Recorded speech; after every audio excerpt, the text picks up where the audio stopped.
There are 2 investigations that are going on as it relates to our past practices, policies, and procedures. And I provided each of you with a copy of our policy.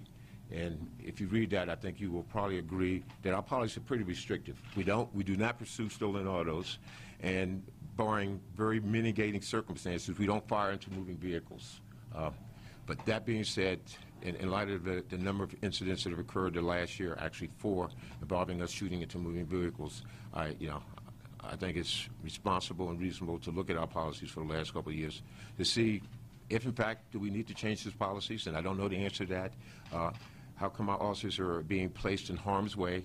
If, in fact, is that a result of a training issue that we need to review our training policies as it relates to that? Or maybe after looking at those policies and looking at our training, maybe there's nothing that we need to do. But I certainly think that I have a responsibility to the community. I have a responsibility to the men and women of the police department to look at that. So that action is underway. With that, I certainly would entertain any questions that you might have.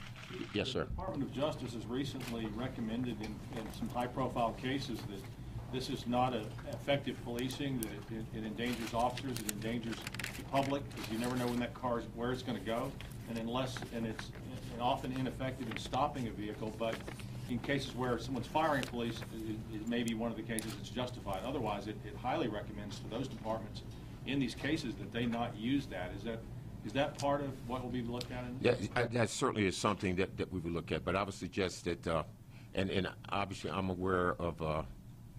There are several departments, the Department of Justice, PERF, who I actually have done some consulting work for PERF, have made recommendations as it relates to that.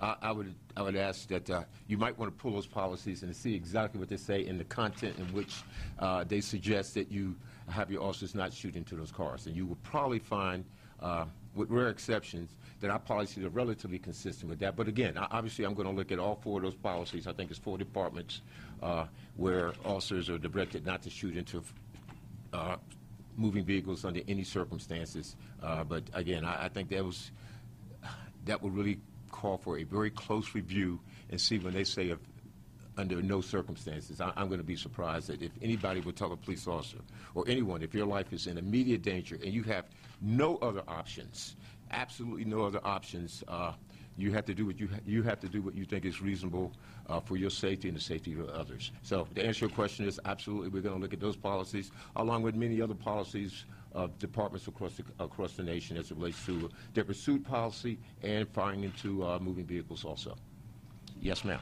What is your message to people in the community who don't have a lot of faith or respect in law enforcement right now? My message is, as it relates to this particular incident and in all incidents, I understand that we have a commitment to be transparent, which is part of the reason why I'm here today, speaking to you. And we also have a responsibility, as you probably know, as a result of the latest incidents of the 2 officers not being indicted. Many of our citizens across the nation, including Denver, has just made it a point to exercise their First Amendment rights.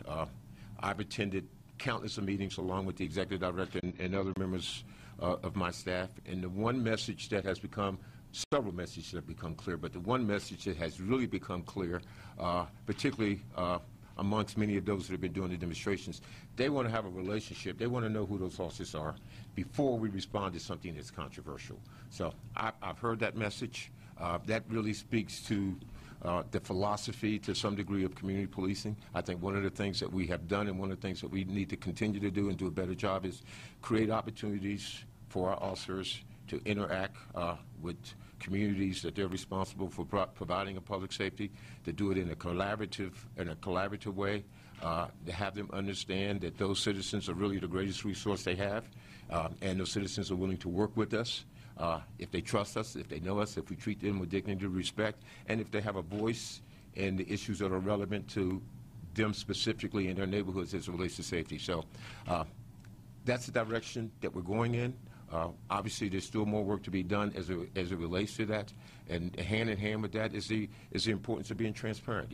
When we're right, regardless of how controversial it appears, I have a responsibility. I owe it to the men and women of this department, and I owe it to the community to stand up and say, this did not look pretty, but the officers' actions were appropriate. When we're wrong, I have the same responsibility to the community and to the men and women of this department to stand up and say, This does not look pretty. Some of the officers might be upset about it, but the actions were not appropriate, and we're going to take the corrective action to deal with that.